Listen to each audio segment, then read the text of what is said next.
Υπήρξε μια εποχή που δεν ρωτούσες αν είναι αληθινό, απλώς το ένιωθες. Πριν σου εξηγήσουν πώς λειτουργεί ο κόσμος, τον αντιλαμβανόσουν με έναν τρόπο πιο άμεσο, πιο καθαρό. Δεν χρειαζόσουν αποδείξεις, δεν ζητούσες επιβεβαίωση. Υπήρχε ένας ρυθμός κάτω από τα γεγονότα και εσύ ήσουν συγχρονισμένος μαζί του. Θυμήσου, εκείνες τις παιδικές στιγμές που κάτι κούμπονε πριν το εξηγήσεις, που ήξερες ποιος θα χτυπήσει την πόρτα πριν ακουστεί το κουδούνι, που σκεφτόσουν κάποιον και το τηλέφωνο χτυπούσε, που ένιωθες να μην πας κάπου χωρίς λόγο και αργότερα καταλάβαινες γιατί. Δεν το αποκαλούσες σύμπτωση, δεν το θεωρούσες παράξενο. Ήταν φυσικό, όπως η αναπνοή. Υπήρχε μια αθόρυβη βεβαιότητα μέσα σου, ένα εσωτερικό νεύμα που σου έλεγε πρόσεξε και πρόσεχες, χωρίς φόβο, χωρίς υπερανάλυση, χωρίς την ανάγκη να το εξηγήσεις σε κανέναν, μέχρι που κάτι άλλαξε. Σου είπαν ότι η διαίσθηση είναι φαντασία, ότι μόνο ό,τι μετριέται είναι έγκυρο, ότι αν δεν αποδεικνύεται δεν υπάρχει. Και σιγά σιγά άρχισες να σωπαίνεις εκείνη τη φωνή, όχι επειδή χάθηκε, αλλά επειδή έμαθες να τη δυσπιστείς. Και έτσι ξεκίνησε μια ήσυχη απομάκρυνση από τον τρόπο που τον ένιωθες. Ο ρυθμός συνέχισε να υπάρχει, απλώς έπαψες να τον εμπιστεύεσαι. Κι όμως, αν είσαι ειλικρινής, θα παραδεχτείς κάτι. Υπάρχουν ακόμη στιγμές που ξέρεις πριν κάτι συμβεί, που κάτι μέσα σου αναγνωρίζει ένα μοτίβο πριν το σκεφτεί, που ο κόσμος μοιάζει να απαντά σε μια ερώτηση που δεν εξέφρασες ποτέ δυνατά. Αυτό που ένιωσες δεν ήταν αφέλεια, ήταν ευθυγράμμιση.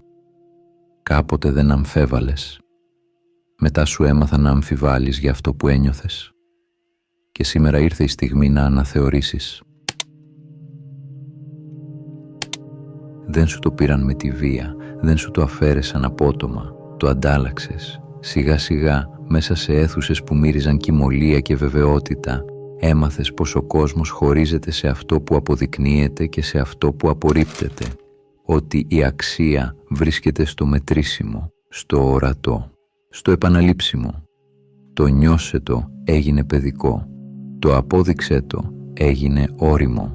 Κάθε φορά που κάτι μέσα σου ψιθύριζε, ένας εξωτερικός κόσμος απαιτούσε εξήγηση και επειδή δεν μπορούσες να προσφέρεις αριθμούς, το κράτησες για σένα. Έμαθες να εμπιστεύεσαι περισσότερο το διάγραμμα παρά το προαίσθημα. Το στατιστικό στοιχείο περισσότερο από το εσωτερικό νεύμα. Δεν έγινε σε μια μέρα. Ήταν μια αργή προσαρμογή, ένα εκλεπτισμένο φιλτράρισμα. Άρχισες να αναλύεις πριν νιώσεις, να αμφισβητείς πριν ακούσεις, να γελάς με ό,τι δεν χωρούσε σε εξίσωση. Η διαίσθηση δεν εξαφανίστηκε, απλώς μετακινήθηκε στο περιθώριο, σαν παλιός φίλος που δεν τον καλείς πια, αλλά εξακολουθεί να ξέρει που μένεις.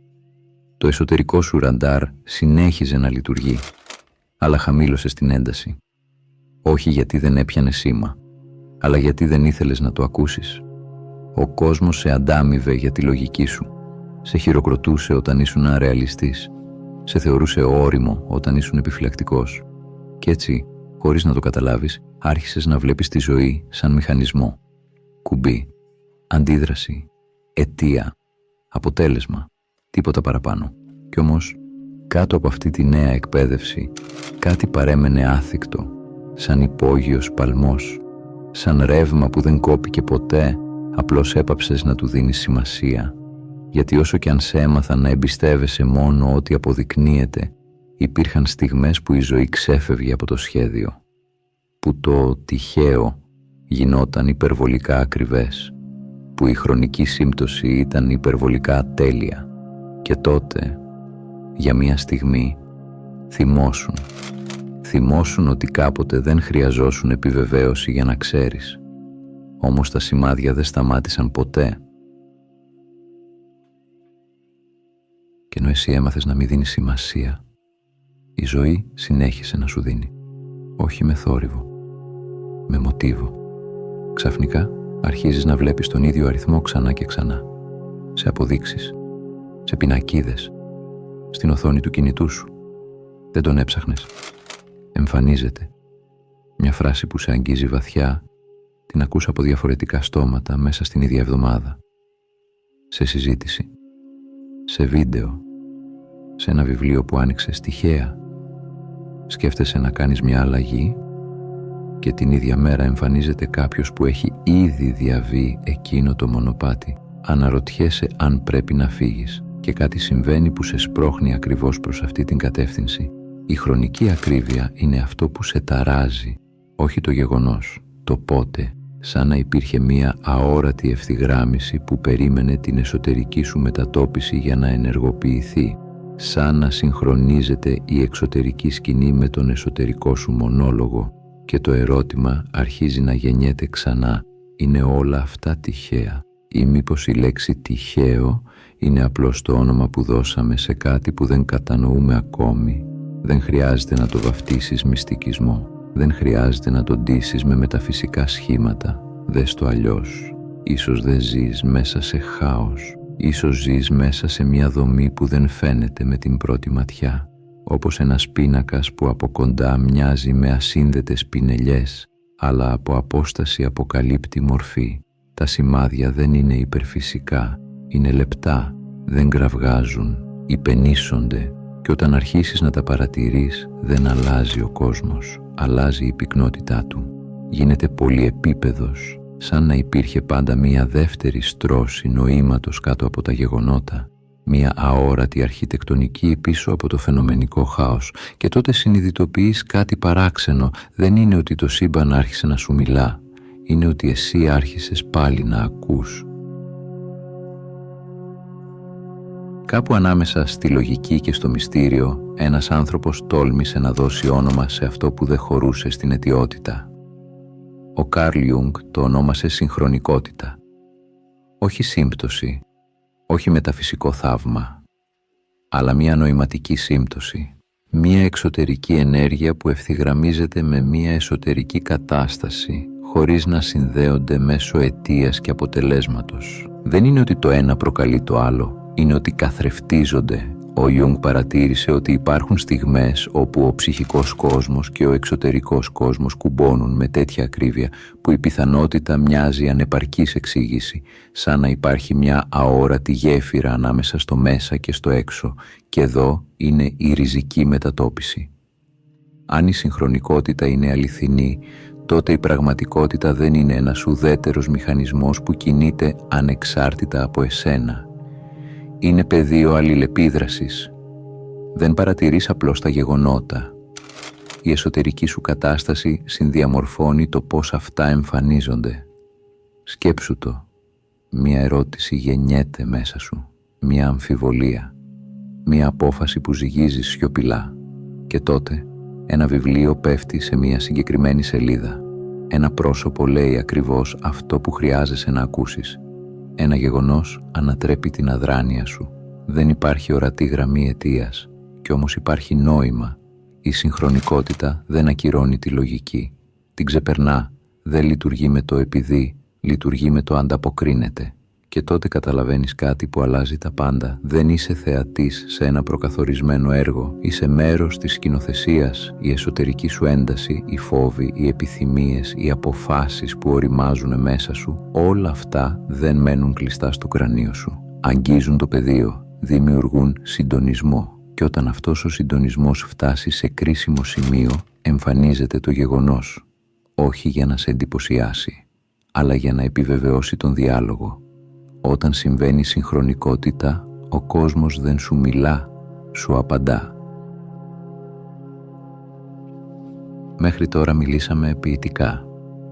Ας περάσουμε από την ποίηση στη δομή, γιατί αυτό που αποκαλούμε συγχρονικότητα δεν βρίσκεται απέναντι από την επιστήμη. Βρίσκεται στο όριό της. Μέσα στον εγκέφαλό σου υπάρχει ένα σύστημα φιλτραρίσματος. Ένας μηχανισμός που αποφασίζει τι θα μπει στο συνείδητό σου πεδίο και τι θα μείνει στο παρασκήνιο. Δεν χρειάζεται να θυμάσαι το όνομά του. Αυτό που χρειάζεται να καταλάβεις είναι η λειτουργία του. Κάθε δευτερόλεπτο εκατομμύρια ερεθίσματα σε περιβάλλουν. Ήχοι, κινήσεις, λέξεις, πρόσωπα, αριθμοί. Αν τα αντιλαμβανόσουν όλα, θα κατέρεες. Έτσι ο εγκέφαλος επιλέγει, κρατά ό,τι θεωρεί σημαντικό και αγνοεί τα υπόλοιπα. Και τι θεωρεί σημαντικό? Αυτό στο οποίο έχεις δώσει εστίαση. Γι' αυτό όταν σκέφτεσαι να αγοράσεις ένα συγκεκριμένο αυτοκίνητο, αρχίζεις να το βλέπεις παντού. Δεν πολλαπλασιάστηκε στον δρόμο. Ενεργοποιήθηκε το φίλτρο σου. Γι' αυτό όταν εστιάζεις σε ένα πρόβλημα, εμφανίζονται παντού επιβεβαιώσεις του. Και όταν εστιάζεις σε μια ευκαιρία, αρχίζουν να ξεπροβάλλουν δρόμοι. Δεν άλλαξε ο κόσμος. Άλλαξε το φίλτρο. Η προσοχή σου λειτουργεί σαν φακός. Και ο φακός δεν παρατηρεί απλώς, ενισχύει. Αυτό που εστιάζεις διωγγώνεται. Αυτό που αγνοείς σβήνει. Και εδώ βρίσκεται η πρώτη μεγάλη μετατόπιση. Η προσοχή δεν είναι παθητική, είναι δημιουργική. Στον κόσμο της κβαντικής φυσικής, ένα πείραμα άλλαξε ριζικά τον τρόπο που αντιλαμβανόμαστε την πραγματικότητα. Το πείραμα της διπλής σχισμής. Όταν τα σωματίδια δεν παρατηρούνται, συμπεριφέρονται σαν κύματα, πιθανότητες. Όταν όμως παρατηρούνται, επιλέγουν συγκεκριμένη συμπεριφορά. Η παρατήρηση επηρεάζει το αποτέλεσμα. Δεν είναι φιλοσοφία, είναι καταγεγραμμένο φαινόμενο. Αυτό δεν σημαίνει ότι ο ανθρώπινος νους ελέγχει αυθαίρετα την ύλη. Σημαίνει όμως κάτι βαθύτερο. Η συνείδηση δεν είναι απλώς θεατής. Είναι παράγοντας στο πείραμα της πραγματικότητας. Και τώρα κάνε την ερώτηση που αλλάζει την οπτική σου. Αν η παρατήρηση αλλάζει το σωματίδιο, τι αλλάζει όταν παρατηρείς τη ζωή σου? Αν εστιάζεις στον φόβο, τι μορφή παίρνει το πεδίο γύρω σου? Αν εστιάζεις στην ευκαιρία, τι αρχίζει να αναδύεται? Ίσως η ζωή δεν είναι ένα σταθερό αντικείμενο που εξετάζεις από απόσταση. Ίσως είναι ένα δυναμικό πεδίο πιθανοτήτων που αποκρίνεται στη συμμετοχή σου. Η συγχρονικότητα τότε δεν είναι ρογμή στο σύστημα. Είναι απόδειξη ότι το σύστημα είναι διαδραστικό. Και κάθε φορά που παρατηρείς με πρόθεση, κάτι στο πεδίο μετατοπίζεται. Όχι επειδή το ελέγχεις, αλλά επειδή ανήκεις σε αυτό. Κάθε στιγμή που περνάει, δεν είσαι απλός δέκτης, είσαι πομπός. Η εσωτερική σου κατάσταση δεν μένει κρυφή. Αντυχεί, εκπέμπει, στέλνει κύματα στον κόσμο γύρω σου, φόβος, και ξαφνικά βλέπεις εμπόδια, καθυστερήσεις, προειδοποιήσεις, άγχος, και οι συνθήκες μοιάζουν να σε σφίγγουν στον ίδιο τόνο, ευγνωμοσύνη, και ανοίγουν πόρτες που δεν περίμενες.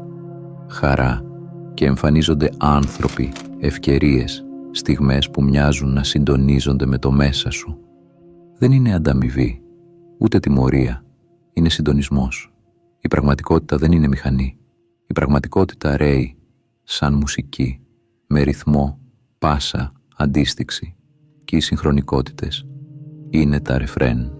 Οι φράσεις που επαναλαμβάνονται, τα πρόσωπα που εμφανίζονται με ακρίβεια, οι αριθμοί που επαναλαμβάνονται, όλα είναι η μελωδία που αντανακλά το δικό σου κύμα. Το σύμπαν δεν είναι τυχαίο, είναι συντονισμένο. Και κάθε φορά που η εσωτερική σου δόνηση αλλάζει, αλλάζει και η μελωδία γύρω σου. Ακούς το ρεφρέν. Αυτό είναι το σύστημα που πάντα λειτουργούσε, απλώς τώρα αρχίζεις να το αντιλαμβάνεσαι. Υπάρχει ένα μέρος μέσα σου που εργάζεται χωρίς να ζητά προσοχή, δεν μιλά δυνατά, δεν επιχειρηματολογεί, δεν χρειάζεται έγκριση, αλλά βλέπει περισσότερα από όσα νομίζεις. Το υποσυνείδητο είναι ο σιωπηλός αρχιτέκτονας της εμπειρίας σου.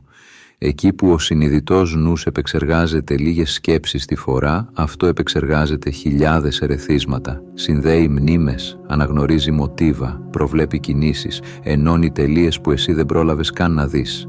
Και εδώ είναι το κρίσιμο σημείο. Μόλις θέσεις μία πρόθεση, ακόμη και αν το κάνεις αθόρυβα, κάτι ενεργοποιείται. Το υποσυνείδητο αρχίζει να ψάχνει, όχι με άγχος, με ακρίβεια. Φιλτράρει πιθανότητες, ξεχωρίζει πληροφορίες, κατευθύνει την προσοχή σου προς συγκεκριμένες κατευθύνσεις, σου τραβά το μάτι σε μία πρόταση, σε οθεί να ανοίξεις ένα συγκεκριμένο μήνυμα, σε κάνει να καθυστερήσεις 5 λεπτά, αρκετά για να συναντήσεις τον κατάλληλο άνθρωπο, Δεν καταλαβαίνεις ότι σε καθοδηγεί. Νομίζεις ότι απλώς σου ήρθε. Αλλά δεν είναι τυχαίο. Το υποσυνείδητο δεν δημιουργεί την πραγματικότητα από το μηδέν. Ευθυγραμμίζει εσένα με δυνατότητες που ήδη υπάρχουν. Σαν να κινεί ελαφρά το τιμόνι, χωρίς να το αντιλαμβάνεσαι, προς μια διαδρομή που ανταποκρίνεται στην πρόθεση που έθεσες.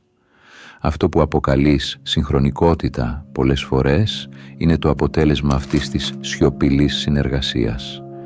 Μία λεπτή ευθυγράμμιση ανάμεσα σε αυτό που ζητάς εσωτερικά και σε αυτό που συναντάς εξωτερικά. Δεν είναι μαγεία, δεν είναι κάτι υπερφυσικό που επιβάλλεται απ' έξω. Είναι συνεργασία ανάμεσα στο αόρατο και το ορατό, ανάμεσα σε εκείνο που σκέφτεσαι και σε εκείνο που σου εμφανίζεται. Το υποσυνείδητο λειτουργεί σαν γέφυρα, μεταφράζει την πρόθεση σε κατεύθυνση, μετατρέπει το εσωτερικό ερώτημα σε εξωτερική σκηνή και όσο περισσότερο ευθυγραμμίζεσαι με αυτό που πραγματικά θέλεις, όχι επιφανειακά αλλά βαθιά, τόσο πιο καθαρά αυτή η αρχιτεκτονική γίνεται ορατή. Τότε η ζωή δεν μοιάζει με τυχαία διαδρομή, μοιάζει με σχέδιο που αποκαλύπτεται βήμα-βήμα, καθώς εσύ συμμετέχεις σε αυτό. Η ζωή δεν σου μιλάει με απλές λέξεις, μιλάει με σημάδια, με αριθμούς που επαναλαμβάνονται, με ήχους που αιωρούνται την κατάλληλη στιγμή, με πρόσωπα που εμφανίζονται την ώρα που τα χρειάζεσαι, με βιβλία που ανοίγουν στην ακριβή σελίδα, με ζώα που δείχνουν χαρακτηριστικά που αντικατοπτρίζουν την εσωτερική σου κατάσταση. Δεν υπάρχει ένα μήνυμα για όλους στο 111 ή το 444. Η επαναλαμβανόμενη ακολουθία αποκτά νόημα μόνο όταν την συνδέσεις με τον εσωτερικό σου κόσμο. Τι ένιωθες όταν εμφανίστηκε, σε ποιο σημείο της ζωής σου βρισκόσουν?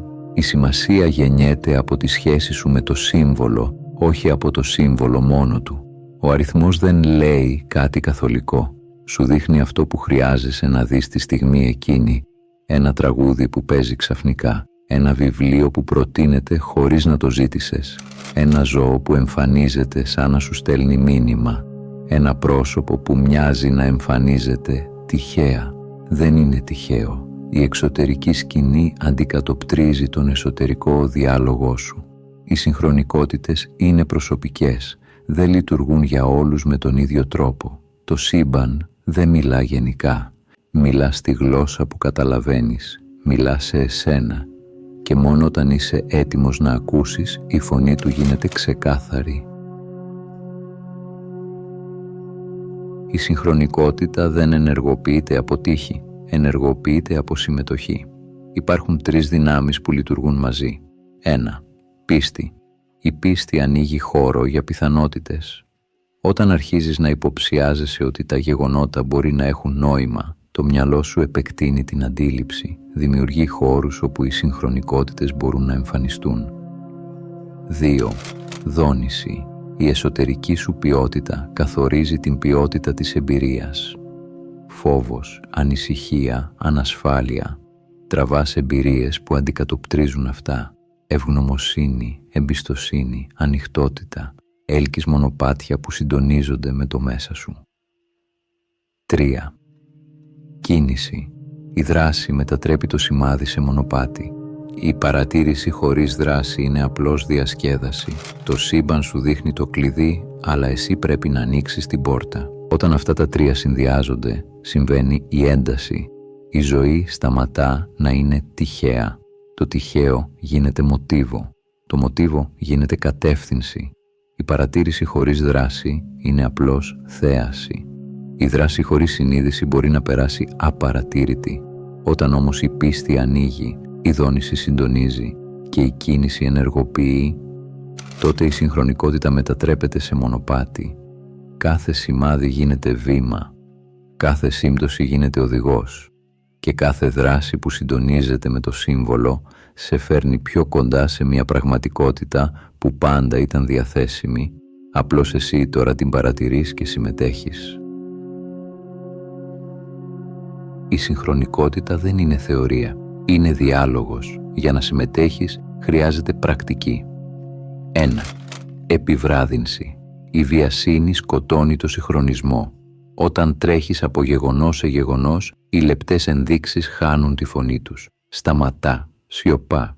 Η σιωπή αποκαλύπτει μοτίβα που περνούν απαρατήρητα στον θόρυβο της καθημερινότητας. Η ανάσα, η σκέψη, η στιγμή μεταξύ δύο αποφάσεων, εκεί γεννιούνται τα σημάδια. 2. Η καταγραφή φέρνει νόημα.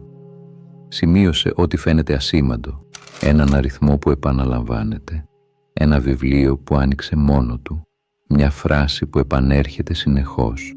Με τον καιρό τα μοτίβα αναδύονται, το τυχαίο γίνεται συνοχή, η καθημερινότητα μετατρέπεται σε καμβά που σου μιλά. Το ημερολόγιο δεν είναι απλώς αρχείο, είναι καθρέφτης της εσωτερικής σου ευαισθησίας. 3. Σύνδεση με το εσωτερικό. Κάθε σημάδι ζητά συμμετοχή. Για να αποκτήσει νόημα, κάνε 3 ερωτήσεις. Τι σκεφτόμουν τη στιγμή που εμφανίστηκε, ποια απόφαση ζυγίζω αυτή τη στιγμή, τι σημαίνει αυτό για μένα προσωπικά. Μην ψάχνεις για γενικές ερμηνείες. Η απάντηση είναι πάντα προσωπική και η σημασία δεν υπάρχει εκτός εσένα. Εμφανίζεται όταν συνδέεται με το τώρα σου. Ζώντας έτσι, η πραγματικότητα πάβει να είναι στατική. Γίνεται διάλογος και κάθε σημάδι γίνεται ευκαιρία για συμμετοχή. Η παρατήρηση γίνεται πράξη, η πράξη γίνεται δημιουργία. Κάθε στιγμή είναι κάλεσμα, όχι απλώς γεγονός.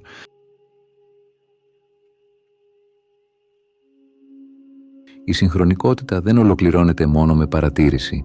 Η παρατήρηση είναι το πρώτο βήμα.